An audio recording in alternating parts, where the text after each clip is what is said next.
الحمدللہ والصلاة والسلام علی رسول اللہ۔ اعوذ باللہ السمیع العلیم من الشیطان الرجیم۔ رب اشرح لی صدری ویسر لی امری واحلل عقدۃ من لسانی یفقہوا قولی۔ حاضرین مجلس، احباب گرامی،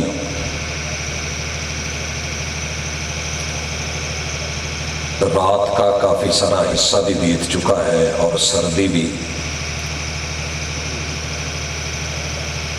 اپنا آپ دکھا رہی ہے۔ دعوت حق کانفرنس کے سٹیج سے آپ نے علماء کرام کے تفصیلی خطابات سنے ہیں۔ میں وقت کو اور موسم کو مد نظر رکھتے ہوئے مختصر وقت میں دعوت حق کے حوالے سے احباب کی نظر کچھ گزارشات کر رہا ہوں۔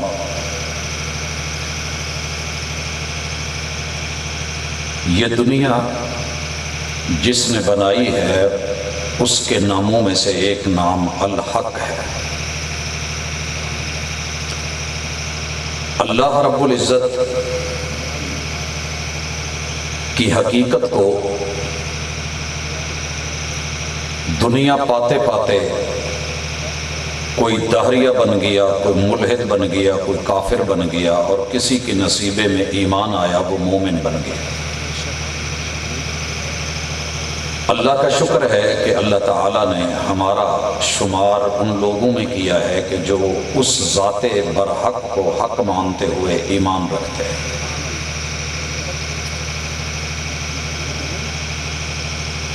حق کی دعوت کیا ہے؟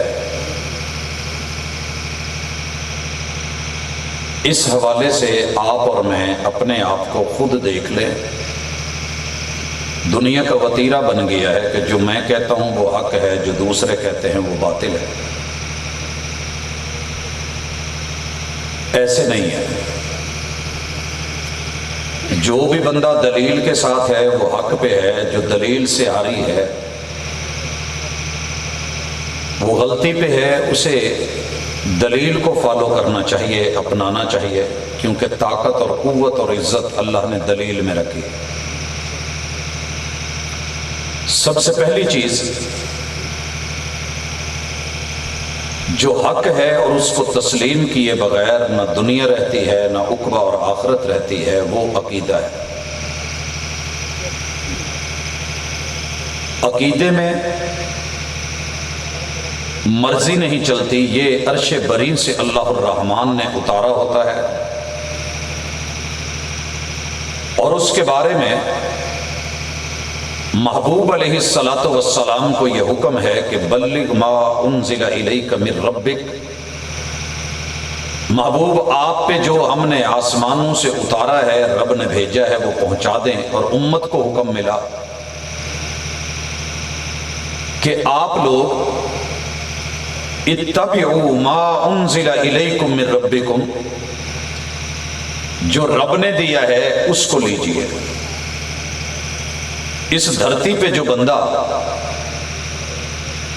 علاقائی، ڈومیسٹک اور لوکل عقیدہ نہیں رکھتا، بلکہ عرش برین سے اترا ہوا اللہ کی طرف سے تصدیق شدہ عقیدے کے اوپر ہے، اس انسان کو مبارک ہو، شکر کرے، اور جس کے پاس وہ نہیں ہے وہ فکر کرے۔ اور یہی کانفرنس کی آج مثبت دعوت ہے۔ عقیدے میں آپ کو زیادہ نہیں، صرف ایک سند صحیح کرنی ہے، اور وہ سند 6 چیزوں سے بنتی ہے۔ جیسے سنگلی یا سنگل اور زنجیر، چھوٹی چھوٹی کنڈیوں اور گھڑیوں کے آپس میں جڑے ہونے، اور مضبوطی کے ساتھ ملے ہونے کا نام ہے۔ ایسے ہی ایمان ان کڑیوں کے ملنے کا نام ہے کہ سب سے پہلے آپ کا یقین پختہ ہونا چاہیے کہ میرا خالق اکیلا اللہ ہے، اس کی ذات میں بھی کوئی شریک نہیں، صفات میں بھی کوئی شریک نہیں، اور اس کی الوہیت میں بھی کوئی شریک نہیں۔ اگر آپ کے پاس یہ دولت ہے، ایمان ہے، گفتار اور کردار میچ کرتا ہے، آپ نے رب کا کبھی کسی کو شریک، کسی کو بھی رب کے ساتھ برابر کر کے ساجی بنا کے نہیں کیا تو شکر کریں۔ اگر کر رہے ہیں اور ہو رہا ہے اور کلمے کے باوجود ہو رہا ہے تو ہمیں عرض کرنے کے لیے اور شکایت کرنے کے لیے موقع نہ آپ دیں، کیونکہ ہم حاکم نہیں ہیں، حاکم اللہ کی ذات ہے، فیصلہ اس نے کرنا ہے۔ آج کی کانفرنس دعوت فکر ہے کہ لوگوں، تمہارا رب کہہ رہا ہے انما الہکم الہ واحد، ذات مصطفیٰ میں اور ذات الہ میں فرق رکھیے۔ ہر پیغمبر نبی کو رب نے بشر بنا کے بھیجا، انسان بنا کے بھیجا، اور ہر نبی نے یہ دعوت دی کہ تمہارا اللہ ایک ہے، اس کی ربوبیت میں، صفتوں میں اور اس کی الوہیت میں کوئی شریک نہیں ہے۔ انما الہکم الہ واحد قل هو اللہ احد، اور اسی کو توحید کہتے ہیں۔ اگر کہیں کمی ہے تو اپنے گھر میں، فیملی میں، خاندان میں، بچوں میں چیک کیجئے، یہی دعوت حق ہے۔ دوسری کڑی کہ اللہ سے وہ مانیے جو جبریل امین لے کے آئے۔ بسا اوقات آپ کو بڑے سارے لوگ ملیں گے، بیٹھے بیٹھے کہیں گے حدثنی قلبی ان ربی، صوفی ازم کو پروموٹ کرتے ہوئے کہیں گے کہ جناب میرا دل ڈائریکٹ رب سے بیان کرتا ہے، اور تم حدیث کو لیتے ہو، وحی کو لیتے ہو، وہ لوگ جا چکے اور تم فوت شدگان سے یہ سلسلہ لے کے بیان کرتے ہو، ہم زندہ کا زندہ سے بیان آپ کو دیتے ہیں۔ تو یہ دھوکہ ہے۔ حق کیا ہے؟ اللہ سے، لوح محفوظ سے، قرآن سے، رب کے کلام سے جو چیز وحی لے کے آئی ہے، فرشتہ لے کے آیا ہے، جبریل امین لے کے آیا ہے، نزل بہ الروح الامین، اپنے عقیدے میں وہ شامل کیجئے، اضافی چیزیں سائڈ پہ کر دیجئے۔ ان میں دو نمبری ہو سکتی ہے، ملاوٹ ہو سکتی ہے، قرآن میں، وحی میں ملاوٹ نہیں ہے۔ بھائیو، تیسری چیز، اسی زنجیر کی اور سند کی کڑی، عقیدے کا حصہ، وَكُتُبِ ہی، آپ نے آسمان سے جتنے بھی نصاب رب نے بنائے ہیں ہر قوم کے لیے بنائے ہیں، وہ اپنے اپنے دور میں پڑھتے رہے، کامیاب ہوتے رہے، سند ملتی رہی۔ جیسے ہمارے دادا ابو نے اگر پنجاب یونیورسٹی سے پڑھا تو اس کی ڈگری جو ملی ہے اس میں نصاب کچھ اور تھا۔ اگر ہمارے والد محترم نے وہاں سے پڑھا، ان کے دور میں نصاب اور تھا، میں نے پڑھا، میرا نصاب اور ہے، میری اولاد کل کو پڑھے گی تو ان کے لیے نصاب اور۔ تو جدید نصاب کو فالو کرنا یہ وقت کی ضرورت ہوتی ہے۔ اللہ نے تورات کو بھی اتارا اپنے دور میں برحق، انجیل کو اتارا اپنے دور کا نصاب، زبور کو اتارا، صحیفے اتارے برحق۔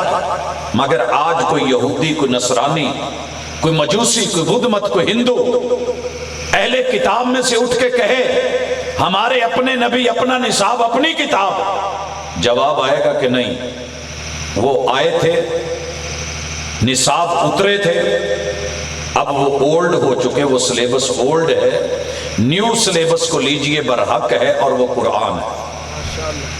یہ دعوت ہے، مثبت دعوت ہے، سمجھ آتی ہے کہ نیو سلیبس کو لیا جاتا ہے، اور یہ سلیبس فائنل ہے، قیامت تک کے لیے اب اس کو بدلا نہیں جائے گا، یہی ہے، پڑھا جائے گا، پڑھایا جائے گا، سنا جائے گا۔ اور ایمان اور عقیدے کا چوتھا بڑا اہم رکن کہ اس قرآن کو، اس کی تعبیر کو، تشریح اور توضیح کو، وضاحت کو مرضی سے نہیں کیا جائے گا۔ یہ نہیں کہا جائے گا کہ آپ کھانا کھاتے رہیں کھاتے رہیں کھاتے رہیں یہاں تک کہ رات کی سیاہی سے سفیدی کا معاملہ سمجھنے کی بجائے ہم کالے اور سفید دھاگے کو سرانے رکھ کے بیٹھ جائیں کہ جب تک یہ الگ الگ نظر نہیں آتے کھاتے رہیں۔ یہ جس صاحب پہ قرآن اترا ہے انہی سے تفسیر پوچھی جائے گی، انہوں نے کہا کہ اس سے مراد یہ طلوع فجر ہے، جب فجر طلوع ہو جائے تو کھانا پینا چھوڑ دیا جائے گا۔ مرضیاں نہیں، سبق پڑھ کر پڑھا دینا ہنر ہے عام لوگوں کا، جو دل سے دل جلاتے ہیں وہی استاذ ہوتے ہیں۔ عقیدے میں رب کی بات قرآن کہلائے گا اور پیمبر اور معلم اور استاذ کی بات جو ہے وہ حدیث کہلائے گا، لہٰذا اسے ریجیکٹ نہیں کیا جائے گا۔ اور یہاں بڑا اہم نقطہ ہے، دعوت حق میں آپ کے ہوتے ہوئے کسی پہلے استاذ کی، پیغمبر کی بات نہیں چلے گی، ریٹائر ہو چکے ہیں۔ جیسے میں حاضر سروس اگر استاذ ہوں، میرے سے پہلے 10 گنا بھی زیادہ پڑھا لکھا استاذ، میرے سے 60 سال زیادہ عمر رکھنے والا، تجربہ رکھنے والا ٹیچر اگر ریٹائر ہو گیا ہے تو کلاس میں اس کا نہیں چلے گا، جو حاضر سروس ہے اس کی بات ہوگی۔ پرائیویٹ اسکول، کالجز، یونیورسٹیوں میں پڑھانے والے بڑے بڑے نامی گرامی، محنت کرنے والے، ان کی بھی نہیں چلے گی، کیونکہ اگر بات سرکار کی ہے، گورنمنٹ کی ہے، تو جس کو تھرو پراپر چینل لایا گیا ہے حاضری سٹک آف کرنے کے لیے، نام خارج کرنے کے لیے، کلاس میں بٹھانے کے لیے، لیکچر ترتیب دینے کے لیے، یہ اسی کی ڈیوٹی اور ذمہ داری ہوگی۔ سارے انبیاء اپنے اپنے دور میں معلم بن کے آئے، مگر قیامت تک کے لیے حاضر سروس اگر اللہ نے کسی کو رسالت کا تاج اور ختم نبوت کا تاج پہنایا ہے تو وہ محمد الرسول اللہ ہے۔ کوئی عیسائی اپنے پیغمبر کی بات کرے، کوئی یہودی بنی اسرائیل کے سارے نبیوں کی بات کرے، ہم کہیں گے برحق تھے، مگر یہ سکہ محمد رسول صلی اللہ علیہ وسلم کا ہے، حاضر سروس وہ ہے۔ اور اگر کوئی اٹھ کے آ کے کہے کہ میں نے سرکاری ادارے میں اپنی اکیڈمی رکھے، اس کو فارغ کر کے اپنی بات توضیح دینی ہے، تو نہیں چلتا۔ بلکہ میں نے یہ آرڈر بھی دیکھا ہے کہ حاضر سروس اساتذہ گورنمنٹ اسکول و کالجز کے اندر یہ باہر جا کے اکیڈمیز میں نہ پڑھائیں۔ ہم نے پڑھے ہیں یہ آرڈر، یہی سبق ہے۔ امتی شان میں، قد میں، شکل صورت میں، گبے جبے دستار فضیلت میں جتنی مرضی بڑی سرکار بن جائے، وہ محمد رسول صلی اللہ علیہ وسلم کا امتی ہے۔ آپ کے قدموں کی خاک کا بھی مقابلہ نہیں کر سکتا، چہ جائے کہ اس کو لا کے محبوب کے برابر، یا آپ کی بات سے بڑھا کے، یا اس کی تعبیر کو، تشریح اور توضیح کو، یا اس کی سمجھ بوجھ کو، یا اس کی فقاہت کو پیش کیا جائے۔ نہیں، محمد رسول صلی اللہ علیہ وسلم کی بات حتمی ہوگی، یہ عقیدے کا حصہ ہے۔ اور پانچویں چیز عقیدے میں ضروری ہے کہ اگر آپ کو کسی کا ڈر نہیں تو کم از کم قبر کا ڈر رکھے، موت آنی ہے، مر جانا ہے، سدا نہیں رہنا۔ امام مالک، امام ابو حنیفہ رحمہ اللہ نہیں رہے، امام شافعی، امام احمد بن حنبل نہیں رہے، پیران پیر عبد القادر جیلانی رحمت اللہ علیہ نہیں رہے، فقہاء و محدثین آئے چلے گئے۔ تو اور میں اس دور کے اگر عالم بن گئے ہیں تو معنی یہ نہیں ہے کہ اپنی طاقت، اپنی قوت، اپنا سکہ، اپنی ٹھاٹ باٹ کے نیچے محمد رسول صلی اللہ علیہ وسلم کی بات کو دبا دیا جائے، یا حدیث کو دبا دیا جائے، یا آقا کی شان اور قدر و منزلت کو دبا دیا جائے، یا وحی کو یا قرآن و سنت کو دبا دیا جائے، یا جبریل کی بات کو چھوڑ کے لوگوں کے اقوال اور افعال کو اٹھا کے سینے سے لگا لیا جائے، یا رب کو چھوڑ کے اوروں کے اوپر جو ہے امیدیں وابستہ کر لی جائیں۔ الہاکم التکاثر حتی زرتم المقابر، زندگی خواہش زر میں بسر کرتے رہے، ایک کفن کے لیے اتنا سفر کرتے رہے، خالی ہاتھ جائے گا، ساتھ میں عقیدے کی دولت لے جا، قبر میں بھی کام آئے گی، حشر میں بھی کام آئے گا۔ یہ دعوت حق ہے، اور یہ کرے گا کون؟ جسے موت کا ڈر ہوگا، اللہ کے سامنے کھڑے ہونے کا ڈر ہوگا۔ اور عقیدے کی چھٹی بڑی اہم چیز سنیے، جتنی مرضی تدبیریں کر لو، ملے گا وہی جو تقدیر میں ہے۔ اللہ نے تقدیر میں لکھ دیا کہ تو امتی ہے، تقدیر میں لکھ لیا کہ محمد رسول صلی اللہ علیہ وسلم نبی ہیں، ساری ایڑی چوٹی کا زور لگا دے، طاقت کو، قوت کو، سپاہ کو، اسلحے کو استعمال کر لے، وقت کے پیسے کو استعمال کر کے قارون سے آگے بڑھ جا، اور انجینئرنگ کو استعمال کر کے حامان سے بھی آگے بڑھ جا، اور پولیس و سپاہ کو استعمال کر کے نمرود سے بھی آگے بڑھ جا، اپنے تکبر اور نخوت کو استعمال کر کے فرعون کو بھی پیچھے چھوڑ جائیے، آپ کو وقت سے پہلے نہیں ملے گا، مقدر سے زیادہ نہیں ملے گا۔ آپ کو وقت نے کیا دیا ہے؟ کسی اور نبی کا امتی نہیں بنایا، محمد رسول صلی اللہ علیہ وسلم کا امتی بنایا، یہ تیرا مقدر ہے۔ ساری زندگی لگا رہے، ساری دنیا کی فقاہتیں اکٹھی کر لے، محمد رسول صلی اللہ علیہ وسلم کی ایک حدیث پہ وار کے رکھ دوں۔ یہ ہے تقدیر، یہ ہے مقدر۔ پتہ ہے جب بندہ مقدر سے آگے بڑھتا ہے تو جوتے ہوتے ہیں۔ میں نے دنیا میں ایک کو نہیں دیکھا، وہ ابلیس ہے جسے جوتے پڑتے ہیں، سب سے زیادہ گالیاں ملتی ہیں، لعنتیں ملتی ہیں۔ ابلیس کے بعد اگر دوسرے نمبر پہ میں نے سب سے زیادہ لعنت برستی دیکھی ہے تو مرزا قادیانی پہ دیکھی ہے۔ کیوں؟ اللہ نے اسے پیغمبر آخر الزمان کا امتی بنایا تھا، کوئی چھوٹا اعزاز نہیں ہے، مگر اس نے مقدر سے بڑھ کے چاہا، تقدیر پہ شکوہ کیا کہ اللہ تو نے مجھے امتی بنایا ہے، میں تو مسیح موعود ہوں، میں تو آدم ہوں، میں نوح ہوں، میرے اندر ابراہیم بننے کی صلاحیت ہے، میرے اندر یہ اس نے نبوت کو جو ہے اختیار کیا اور چاہا، میرے رب نے اس کے ارادے کے خلاف اس کو جوتے مروا کے، ذلیل کروا کے، رسوا کروا کے ایسی بدترین موت سے ہمکنار کیا کہ اللہ کسی دشمن کو بھی ایسی موت نہ دے۔ یہ ہے دعوت حق۔ دعوت حق میں دوسری چیز ہے عبادات۔ بھائیو، عبادتوں میں آپ کو 4 کام موٹے موٹے کرنے ہیں۔ پہلا کام، ان 4 عبادتوں میں آپ ثابت کریں اشہد اللہ الہ الا اللہ، میں پوری دنیا سے ایک گواہی اپنے خلاف مانگتا ہوں۔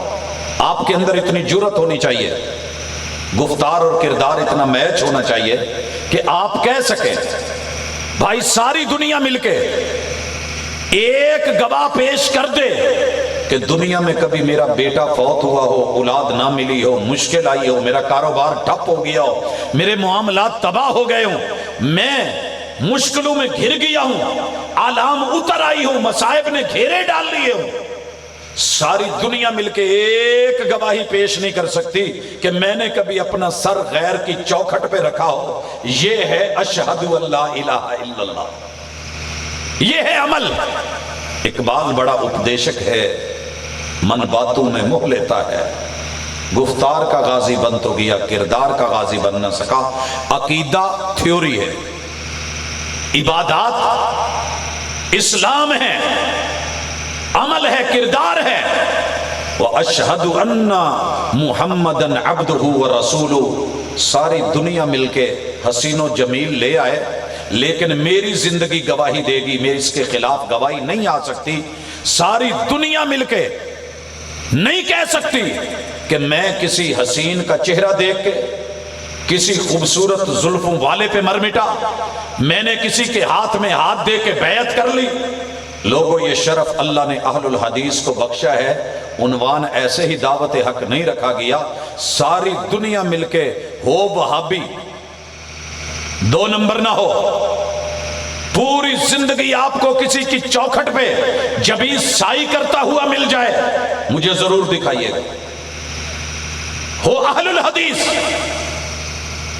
بڑے بڑے حسینوں جمیلوں کے لوگ پیچھے دل ہار بیٹھے، مگر کسی وہابی نے محمد رسول صلی اللہ علیہ وسلم کے ہوتے ہوئے کسی اور کو اپنا امام بنایا ہو، آپ کو گواہی نہیں ملے گی۔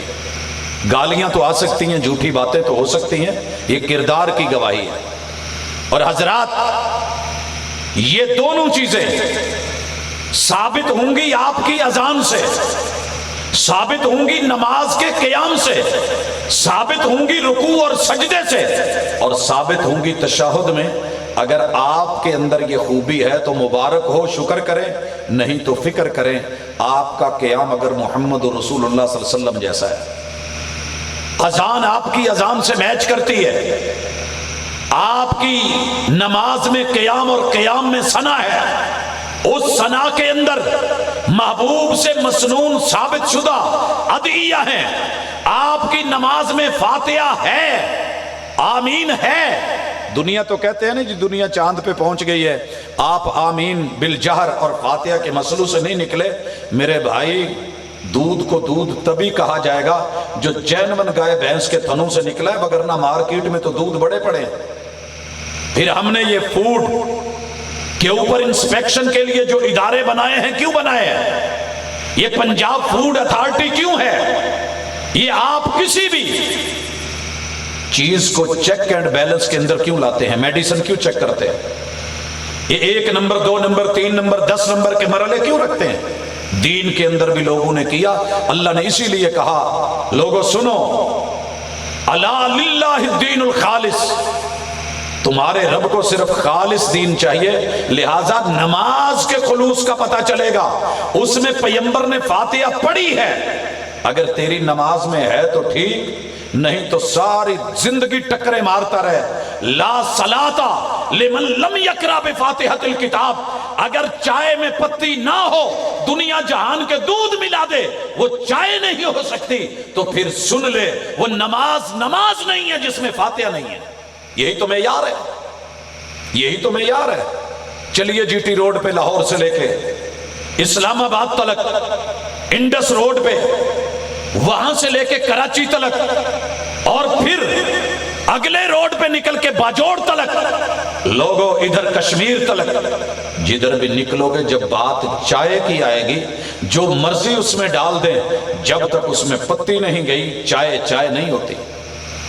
مشرق سے مغرب، شمال سے جنوب جا، دعوت حق یہ ہے، مرضیاں نہ کر، امتیوں کی آراء پیش نہ کر، محمد رسول صلی اللہ علیہ وسلم نے جو کیا ہے وہ کر۔ جنازہ ہے تو فاتحہ ہے، نماز فرض ہے تو فاتحہ ہے، سنتیں ہیں تو فاتحہ ہے، نوافل ہے تو فاتحہ ہے۔ اگر یہ نہیں ہے، تیرے مصطفیٰ نے کہا نہیں ہوتی، ساری دنیا بھی کہتی رہے ہوتی ہے، تو دعوت حق کانفرنس کہے گی کہ نہیں ہوئی۔ یہی معاملہ آمین کا ہے، یہی معاملہ رفع الیدین کا ہے، یہی معاملہ تشہد میں بیٹھنے کے طریقے، انگلی کو 5 طریقوں سے رکھنے کا ہے۔ یہ درمیانی انگلی اور انگوٹھے کا دائرہ تم معمولی سمجھے، میں معمولی نہیں جانتا۔ آپ 53 کا اشارہ بنائیں، 3 انگلیاں بند اور یہ انگوٹھا اس جگہ، یہ بھی سنت۔ میرے محبوب اس کو جھکائیں، یہ بھی طریقت۔ میرے محبوب ہلائیں، یہ بھی طریقت۔ آپ اس کو ایک جگہ روک کے رکھیں، یہ بھی طریقت۔ جو اس کی مخالفت کرے گا، جتنا مرضی اس کا اونچا شملہ ہو، آسمان کو چھو رہا ہو، اور قد کاٹ جو ہے وہ بڑے عروج پہ ہو، اور داڑھی گھٹنوں سے بھی نیچے چلی جائے، اس کی ذات اپنی جگہ، لیکن محمد رسول صلی اللہ علیہ وسلم کی بات کے مقابلے میں اس کی ویلیو کوئی نہیں ہے۔ حق یہی ہے بھائی۔ اس کے بعد معاملہ زکوٰۃ کا ہے، زکات معیشت ہے، حلال کماؤ، سارے کماؤ، محنت کرو۔ زکات مانگنے کا نام نہیں ہے، رسیدیں بنا کے جا کے ہاتھ پھیلانے کا نام نہیں۔ جو باپ کام کرتا ہے پیشے کو دیکھو، حلال ہے تو کرو، ساتھ دو، مارکیٹ میں جاؤ، منڈیاں سجاؤ، پلازے بناؤ اور کاروبار کرو، ٹریڈ اور بزنس کو سجاؤ، اور اتنا کماؤ کہ خود بھی کھاؤ، رشتہ داروں کو بھی کھلاؤ، بچوں کو بھی پالو۔ جو بچ جائے اس کو سٹاک کرو، اور جو بچ جائے سال اس پہ گزر جائے، 7.5 تولے سونا یا 52 تولے چاندی سے بڑھ جائے، تو پھر جو لوگ سوسائٹی میں ہلکے ہیں، ماٹھے ہیں، نہیں اٹھ پائے، سروائیو نہیں کر پائے، چل نہیں سکے، ان کو لیجئے، کھڑے کیجئے، 2.5% ان تک پہنچائیے۔ یہ ہے عبادت، یہ ہے دعوت حق۔ حلال کھاؤ، غریب کا مال نہ کھاؤ، یہ دعوت حق ہے۔ اور اس میں بھی ایک مثال لے لیں، سنت اس میں نظر آنی چاہیے۔ ہم نے سنا ہے کہ میٹھا کھانا سنت ہے، کانا یحب الحلو البارد، محبوب کو سویٹ ڈش ٹھنڈی کی ہوئی اچھی لگتی تھی۔ سب کو لگتی ہے، سویٹ ڈش ٹھنڈی کی ہوئی ہو اچھی لگتی ہے، الحمدللہ آپ بھی کھاتے ہیں، میں بھی کھاتا ہوں۔ لیکن اگر یہی ڈش بنے اور اس میں میٹھا ڈالا جائے، مچھلی بنے، قورمے بنے، پرندوں کے شکار کر کے کھانے بنے، اگر اس کے اندر معاملہ پیغمبر کی سنت والا نہیں ہے تو دعوت حق کانفرنس کہتی ہے کہ اوائڈ کیا جائے گا، بچا جائے گا۔ آپ کے معزز مہمان تشریف لا چکے ہیں، چند منٹ کی جو گفتگو ہے وہ باقی ہے، استقبالیہ نظروں کے ساتھ دوبارہ واپس لوٹیے اور سمجھنے کی کوشش کیجئے۔ آپ حلال کما کے ایک خشک روٹی کھا کے رات کو سو جائیں، اللہ کا شکر ہے، لیکن کسی دعوت میں جا کے پیٹ بھر کے ڈونگوں کے ڈونگے کھا کے پوری دیگ ختم کر کے بھی آ جائیں تو شریعت تو پوچھے گی۔ دعوت حق کانفرنس کا میسج ہے کہ کیا کھانا کیا تھا؟ جناب قورمے تھے، بریانیاں تھی، پلاؤ تھے، زردے تھے، کھیریں تھیں، جناب پکی قسمیں تھی، سارے جانور حلال تھے، چاول حلال تھے، میٹھا حلال تھا، جناب کس کے پیسے سے پکی؟ وہ جناب کل 3 7 10 40 تھا، باپ مر گیا ہے، بچہ یتیم ہے، آسمان سے آواز آتی ہے کہ دعوت حق کانفرنس میں یہ میسج دے دو، ان الذین یأکلون اموال الیتامی ظلما انما یأکلون فی بطونہم نارا۔ یہ جو یتیم کے مال اور پیسے سے تم نے قورمے، یہ کھانے، یہ دیگیں، یہ ڈشیں اڑائی ہیں، یہ تم نے حق حلال کا مال پیسے سے نہیں کھایا، تم نے پیٹ میں جہنم کی آگ کے انگارے بھرے ہیں۔ لوگوں یہی وجہ ہے کہ اہل الحدیث نے اپنے ماننے والوں کی تربیت کی ہے، بھوکے مر جائیں گے، کل 3 7 10 40 کا مال نہیں کھاتے۔ کیوں نہیں کھاتے؟ میٹھا کم ہوتا ہے؟ نہیں۔ نمک تیز ہوتا ہے؟ نہیں۔ منہ نہیں ہے؟ پیٹ نہیں لگا ہے؟ بھوک لگی ہے؟ جی لگی ہے، کھا کیوں نہیں رہے؟ اے طائر لاہوتی، اس رزق سے موت اچھی جس رزق سے آتی ہو پرواز میں کوتاہی۔ پرواز میں کوتاہی کیوں آ رہی ہے؟ سنیے، ہم زیادہ بڑی باتیں نہیں کرتے، مناظروں کے چکر میں دنیا پڑھ کے حق کو چھوڑ دے، ہم یہ نہیں کرتے، سادی بات کرتے ہیں۔ جتنی زندگی باقی ہے، وانڈو باقی ہے، یہ علاقہ باقی ہے، لائبریریاں باقی ہیں، اہل علم، اہل دل، اہل نظر باقی ہیں۔ میرا لحاظ نہ کرنا، ڈھونڈنا۔ رسول اللہ صلی اللہ علیہ وسلم کی زندگی میں آپ کے 8 اہل بیت کے افراد اللہ کو پیارے ہو گئے تھے۔ آپ کی بیوی سیدہ خدیجہ رضی اللہ تعالیٰ عنہ، آپ کی بیوی سیدہ زینب بنت خزیمہ رضی اللہ عنہما، 3 بیٹے جناب قاسم، عبداللہ اور ابراہیم آپ کی زندگی میں فوت ہو گئے۔ 3 بیٹیاں سیدہ زینب، سیدہ رقیہ، ام کلثوم اللہ کو پیاری ہو گئی۔ ان 8 افراد کی وفات پہ آپ نے کیا بنایا، کیا پکایا الگ میٹر ہے، چھوڑ دیں۔ مینیو کیا تھا، وینیو کیا تھا، کہاں پہ ہوا، چھوڑ دیں۔ ایک صرف چیز مجھے لا کے دکھا دیں صحیح سند کے ساتھ کہ آپ نے مسجد نبوی میں یا جا کر کے بقیع میں قبروں کے اوپر تدفین سے پہلے یا تدفین کے بعد آپ نے اعلان کیا ہو کہ حضرات ضروری اعلان سنو، کل اتنے بجے مسجد النبوی کے اندر میرے بیٹے یا میری بیٹی یا میری بیوی کے کل شریف کا یا تیجے یا ساتیں یا 10ویں یا 40ویں کا ختم ہوگا، آپ تشریف لا کے ثواب دارین حاصل کریں۔ یہ جملے قیامت کی دیواروں تک تجھے مل جائیں تو میری قبر پہ آ کے لکھ کے رکھ دینا کہ حوالہ مل گیا ہے۔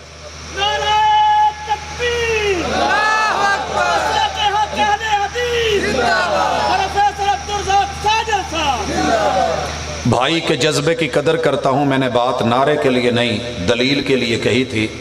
اللہ کرے تیرے دل کو اپیل کرے اور ضمیر کی عدالت کو جا کے دستک دے کے کھٹکھٹا کے تجھے جگائے کہ یار اگر ایسے تھا تو کتب احادیث میں، کتب فقہ میں، ائمہ فقہاء و محدثین نے اس پہ کوئی جملہ کیوں نہیں لکھا؟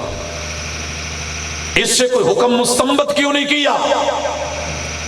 جو پیغمبر دن میں 5 مرتبہ اعلان کرواتے تھے، حی علی الصلاۃ، حی علی الصلاۃ، حی علی الفلاح، حی علی الفلاح، لوگوں آؤ نماز کی طرف، وہ پیغمبر اگر یہ حق تھا کل تیجا ساتا 10واں 40واں مال کھانے پینے والا، تو پیغمبر نے یہ اعلان کیوں نہیں کروایا؟ تکبیر، مسلک حق علی حدیث، علماء حق علی حدیث، حضرت مولانا عبدالرزاق ساجد صاحب۔ حضرات بات جذبات کی نہیں ہے، دلیل اور اپیل کی ہے۔ اس کے بعد آپ اپنے روزے کو چیک کریں۔ سبھی روزہ رکھتے ہیں، اللہ مبارک کرے، جو نہیں رکھتے اللہ ان کو توفیق دے۔ جو رکھتے ہیں 2 ہی چیزیں چیک کرنی ہے کہ اس میں آپ نے اللہ تعالیٰ کو توحید کے ساتھ جڑ کے اور محمد رسول صلی اللہ علیہ وسلم کو رسالت کے ساتھ جڑ کے اتھارٹی دی ہے، یا صرف یہ دکھانے کے لیے تھا کہ چلے روزہ ہے، روزے ہیں، روٹین میٹر ہے، عادت ہے، یا اس کو عبادت سمجھ کے کیا؟ عبادت کا جملہ اور نقطہ سمجھانا چاہتا ہوں۔ میرے محبوب نے جب بھی روزہ رکھا، طلوع فجر ہوئی آپ نے روزہ رکھا، اور آذان کے ساتھ اعلان ہوا،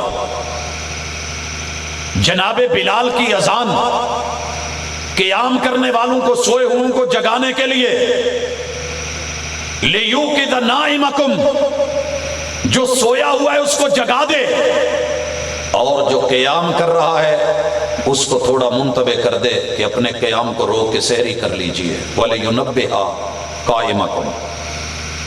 اور جناب عبداللہ ابن ام مکتوم کی اذان کیا تھی؟ انہیں کہا جاتا تھا سبحت سبحت، فجر ہو گئی، صبح ہو گئی، وہ اذان کہتے۔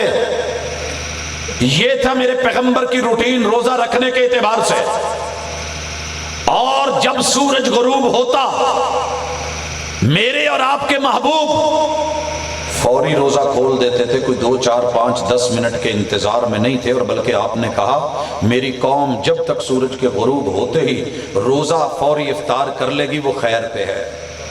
لوگوں سنیے، ساری دنیا اپنی مرضی سے کوئی 5 منٹ کوئی 10 منٹ لیٹ کرے، اسکول کالج میں چھٹی ہو اور بیل ہو، سارے وانڈو والے محبتوں سے پیار سے کہیں چھٹی، اور خوشی منا کے 1 2 منٹ کی انتظار نہ کوئی ٹیچر کروائے، نہ استاذ کروائے، نہ ہیڈ ماسٹر کروائے، نہ پرنسپل کروائے، ٹائم ہو گیا ہے چھٹی۔ یہ صرف روزہ ہی ملا ہے کہ تیرے نبی نے جو ٹائم ٹیبل اور شیڈیول متعین کیا ہے تو حفاظتیں کر کر کے لوگوں کو روک روک کے مخالفتیں کر کر کے بٹھائے، اور فجر کے وقت بھی یہی کرے؟ چیک کرنا ذرا معیار کو، میرے مسلک کی دعوت حق کو۔ اللہ کا شکر ہے ہماری فجر کی اذان 12 مہینے، ہر مہینے کے ہر دن ہر رات کو چیک کرنا، ہماری فجر کی اذان پہ تو روزہ جب دل کرے رکھ سکتا ہے۔ سوموار کا رکھ، جمعرات کا رکھ، 3 روشن راتوں کے دنوں کا روزہ رکھنا ہو۔ لیکن دوسری طرف کیا ہے کہ رمضان میں اذانیں ہم سے بھی پہلے، اور جب چاند رات آتی ہے تو آٹومیٹکلی آدھا گھنٹہ پھر لیٹ۔ یہ کیا ہے؟ یہ حق نہیں ہے، معیار نہیں ہے۔ اپنی عبادت کو معیاری بنائیے. معاملہ حج کا ہے، اس میں بھی چیک کیجیے آپ نے اتھارٹی کس کو دی ہے، لوگوں کو، آراء کو، یا اشہد ان لا الہ الا اللہ و اشہد ان محمدن عبدہ و رسول محمد رسول وسلم کو دی ہے.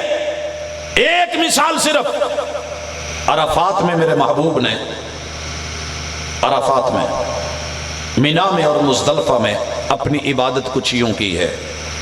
8 تاریخ کو آپ نے ظہر عصر مغرب عشاء اور ساتھ میں اگلے دن کی فجر آپ نے قصر کر کے پڑھی ہے، اپنے اپنے وقت میں پڑھی ہے.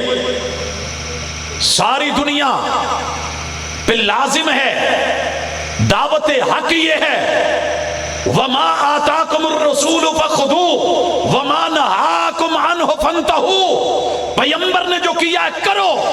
آقا نے کیا کیا؟ حالانکہ مکہ میں آپ کی رہائش تھی، پہلے ہجرت کر کے گئے تھے. 8 تاریخ کو 5 نمازیں اپنے اپنے وقت میں اذان کے ساتھ قصر پڑھی ہیں. جناب آپ پڑھتے ہیں؟ جی نہیں، ہمارے امام نے اجازت نہیں دی. آپ نے اگلے دن عرفات میں جا کے ظہر اور عصر کو قصر کر کے جمع کیا ہے. لوگ روک رہے ہوتے ہیں، نہیں بھائی پوری پڑھنا، ابھی صرف زور پڑھو، جب عصر کا ٹائم ہوگا پھر عصر پڑھنا، ابھی ٹائم نہیں ہوا. اور محمد رسول اللہ صلی اللہ علیہ وسلم نے اسی دن مغرب کا جب ٹائم ہوا، سورج غروب ہوا، آپ نے وہاں اذان نہیں دی، کبھی نماز لیٹ نہیں کی، لیکن حکم دیا کہ چلو. جب مزدلفہ پہنچے وہاں جا کے ایک اذان 2 اقامتوں کے ساتھ مغرب کی 3 رکعتیں، عشاء کی 2 رکعتیں پڑھی، جمع کی ہے. لوگ روک رہے ہوتے ہیں، نہیں یہ یہاں پڑھ لو وہ وہاں پڑھ لینا. یہ روکنے والا کون ہے؟ اگر تیرا مزاج یہ ہے تو اس کو بدل. یہ دعوت حق کانفرنس کہہ رہی ہے کہ اپنی انا کو محبوب کے تابع بنا لے. بنتے ہو وفادار، وفا کر کے دکھاؤ. کہنے کی وفا اور ہے، کرنے کی وفا اور. اور دعوت حق کانفرنس کا تیسرا اہم نقطہ کہ لوگوں معاملات کو بھی صحیح کرو. معاملات میں حق کیا ہے؟ اپنے سے چھوٹوں کو پیار دو، برابر والوں کے لیے حسد نہیں، ایثار کرو.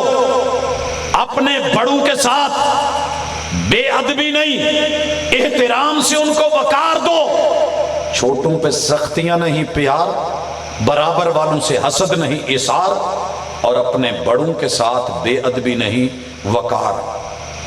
اگر آپ یہ کرتے ہیں تو شکر کریں، کمی بیشی ہے تو فکر کریں. اور ادب کے نام پہ کہیں ایسے نہ ہو کہ بزرگ کو الہ بنا کے بیٹھ جائیں، معبود بنا کے بیٹھ جائیں، داتا بنا کے بیٹھ جائیں. ادب سے ملنے میں کیا حرج ہے، مگر اتنا نہ جھک کے دستار گر پڑے.